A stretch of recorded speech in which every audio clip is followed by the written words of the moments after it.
ऐसा ऐसे इकबाल साहब तशरीफ रखते हैं, वज़ीर दाखिला थे पाकिस्तान मुस्लिम लीग नून की हुकूमत में और सेक्रेटरी जनरल है पार्टी के। ऐसे साहब बहुत बहुत शुक्रिया आपका। ये फरमाइएगा, एक तो आपकी जो खबर थी कि अमरीकी अड्डा दे दिया पाकिस्तान ने, उसकी तो तरदीद हो गई, तो अब आप इस पर क्या कहना चाहेंगे? फिर शबाश। देखिए, हमें बहुत तशवीश है पाकिस्तान के जो कलीदी मफादात हैं उनके हवाले से। जो कुछ ये हुकूमत कर रही है, पार्लियामान को बिल्कुल अंधेरे में रखा जा रहा है। अगर इस हुकूमत से हमने कश्मीर के हवाले से तवज्जो दिलाओ नोटिस पे सवालात पूछे, हमने कहा जी आप हमें बताइए कि क्यों कर भारत को ये जुर्रत हुई कि उसने 2019 में वो कदम उठाया जो 72 साल में वो नहीं उठा सका था। कोई जवाब नहीं। हमने कहा जनाब इसी ऐवान ने ये करारदाद पास की थी और हुकूमत से मुतालबा किया था कि फौरी तौर पे इस्लामी सरबराही कॉन्फ्रेंस का खसूसी इजलास इस्लामाबाद में कश्मीर के मसले पे बुलाया जाए। 2 साल हो गए हैं, आपने क्या किया? लेकिन अड्डे की बात हमने ये पूछा कि भारत के साथ आपके अखबारात में खबरें हैं कि मुज़ाकरात हो रहे हैं, उसकी तस्दीक कर दें या तरदीद कर दें? कोई जवाब नहीं।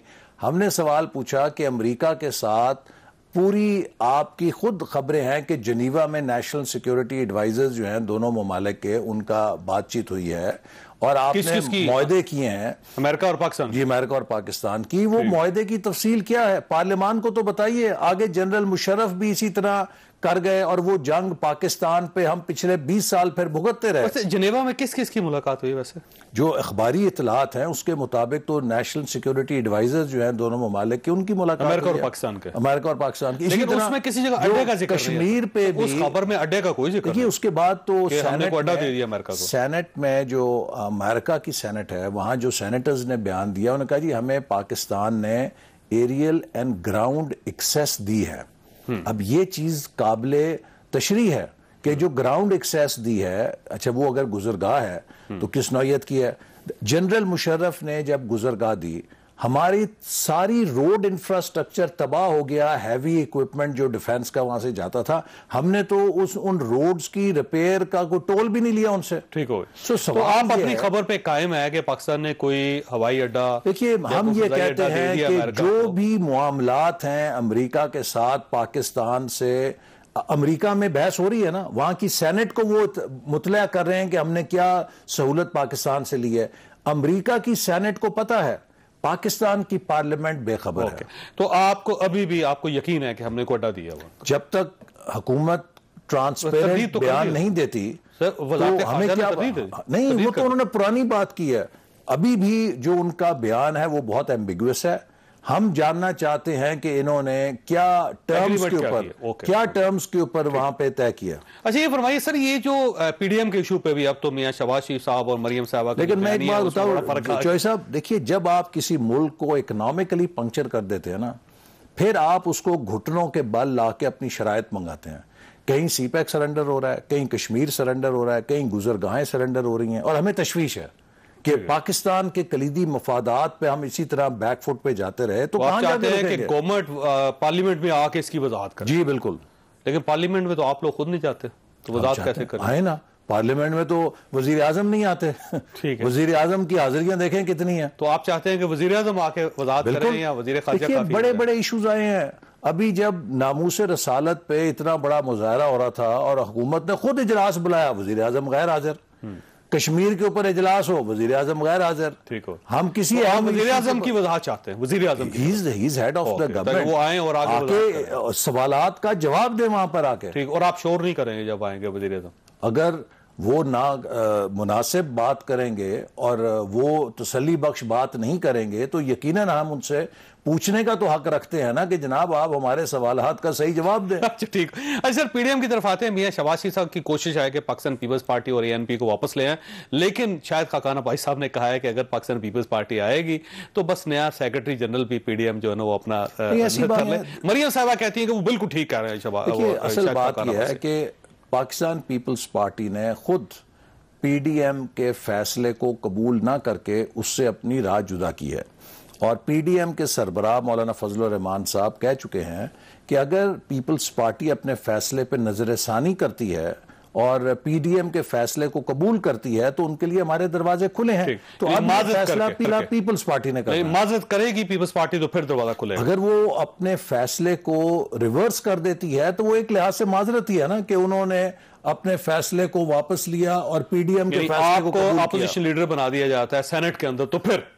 जो भी फैसला पीडीएम का था, एक पार्टी डिसिप्लिन होता है ना, एक इत्तेहाद का भी डिसिप्लिन होता है। अगर उसके मुताबिक सब चले तो वो इत्तेहाद चल सकता है, लेकिन अगर कोई यकतरफा मनमानी करे तो फिर मुश्किल हो जाती है। यानी यूसुफ रज़ा गिलानी साहब अगर अपोजिशन लीडर की सेनेट में अपोजिशन लीडर की सीट पे बैठे हैं तो आप पाकिस्तान पीपल्स पार्टी को पीडीएम में दाखिल नहीं होता? जी, अगर बाप पार्टी के साथ मिलकर और हुकूमत के और एक ऐसी पार्टी जिसको इस्टेब्लिशमेंट ने बनाया है उसके साथ मिलकर वो एक लीडर ऑफ ऑपोजिशन की सीट पर बैठे हैं और वो ये भी कहें कि हम इस्टेब्लिशमेंट के खिलाफ या उसकी मुदाखलत के खिलाफ जो पीडीएम का चार्टर है उस पर भी कारबंद है, तो ये फिर एक बकौल शख्स है, ये तो फिर खुला तज़ाद खुला तज़ाद, और ये तज़ाद आपके लिए एक्सेप्टेबल नहीं है। जी ओके, लेकिन मियां शहबाज शरीफ साहब के लिए एक्सेप्टेबल है। वो आज मौलाना के पास गए हैं और जाकर उन्होंने कहा जी कोई रास्ता खोलें, कोई दरमियान का रास्ता कोई तजवीज़ करें।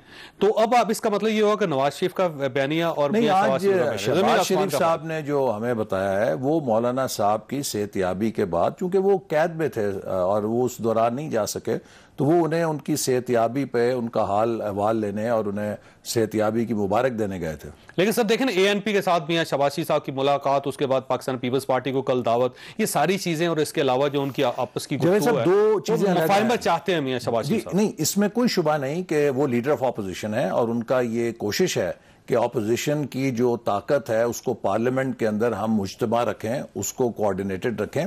दो स्पेसेस अलग हैं, एक पीडीएम है और एक पार्लियामेंट्री ऑपोजिशन है।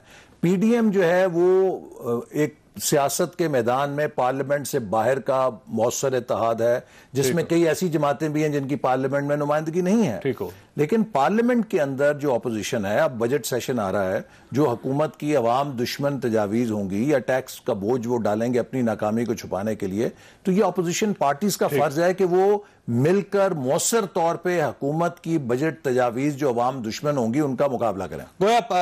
आपकी पार्टी ने अब एक दो फैक्शंस बना लिए हैं, एक जो अपोजिशन का इत्तेहाद, जो डे टू डे अफेयर्स जो पार्लियामेंट के अंदर होंगे उसके ऊपर आप एक दूसरे के साथ मिलेंगे भी, बात भी करेंगे, और दूसरा पीडीएम जो आपने कहा था कि गवर्नमेंट गिराने के लिए हम बना रहे हैं, मैं समझता हूं तो ये अलग होगा, वो अलग होगा। ये एक पार्लियामेंट इसकी स्पेस है जिसमें कि हम कोशिश करेंगे कि ऑपोजिशन की तमाम जमातों का वजन मुत्तहद हो और वो मिलकर हुकूमत का मुकाबला करें।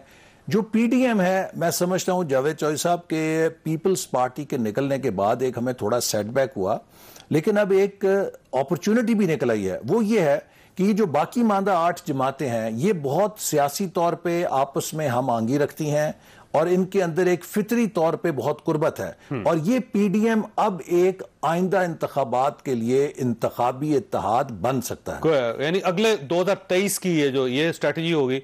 और उसके बाद अब इसका मतलब ये हुआ कि आपकी पार्टी दो हिस्सों में तकसीम है सर।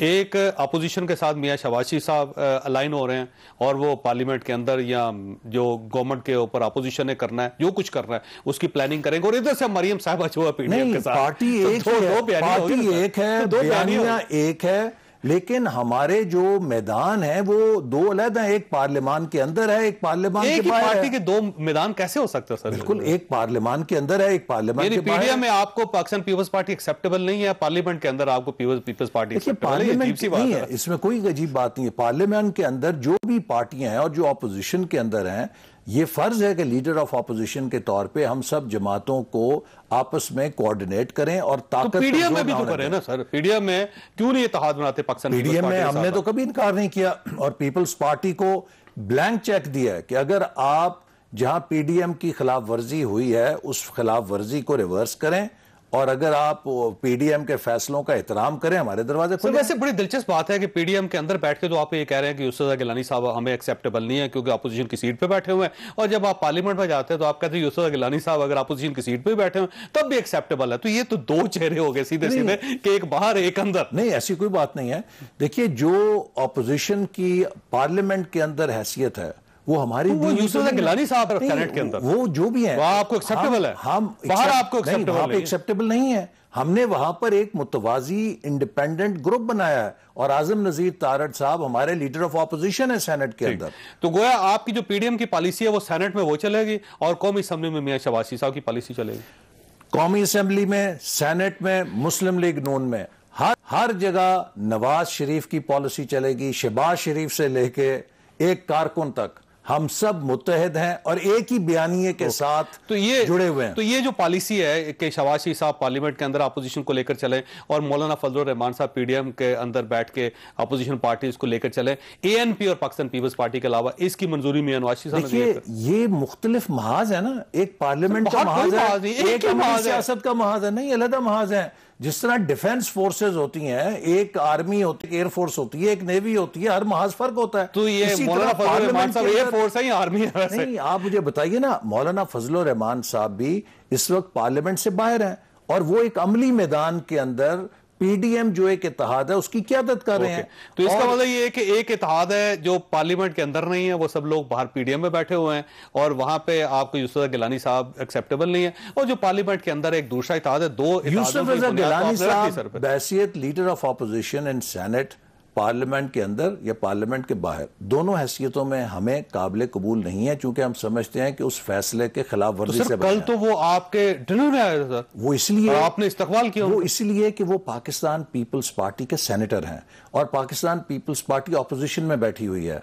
तो तमाम वो सेनेटर्स या एमएनएज जो ऑपोजिशन की नशिस्तों पर बैठे हुए हैं, as leader of opposition Shehbaz साहब का फर्ज है कि वो उन सब की कुव्वत को अब बजट सेशन के अंदर जब बजट की तजावीज आएंगी ज्यादा से ज्यादा मुत्तहद रखें ताकि हम हुकूमत का मुकाबला कर सकें। मियां नवाज शरीफ और शहबाज शरीफ साहब के बयानिए में कोई फर्क नहीं है? बिल्कुल कोई फर्क नहीं। और अगर मियां शहबाज शरीफ साहब चौधरी निसार साहब के साथ मिलकर कुछ पंजाब में करते हैं तो आपके लिए एक्सेप्टेबल होगा? वो क्या कर सकते हैं? देखिए, इस वक्त जो सियासत है ना 2018 से बहुत आगे निकल गई है और चौधरी निसार साहब तो मुस्लिम लीग नून का हिस्सा भी नहीं रहे हैं।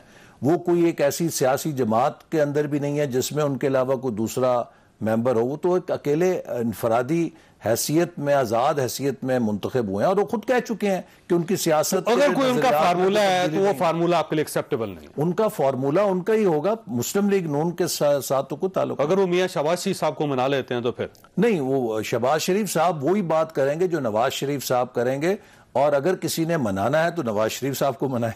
ऐसा साहब, आपका शुक्रिया ख्वासा, यहाँ पे एक छोटी सी ब्रेक लेंगे।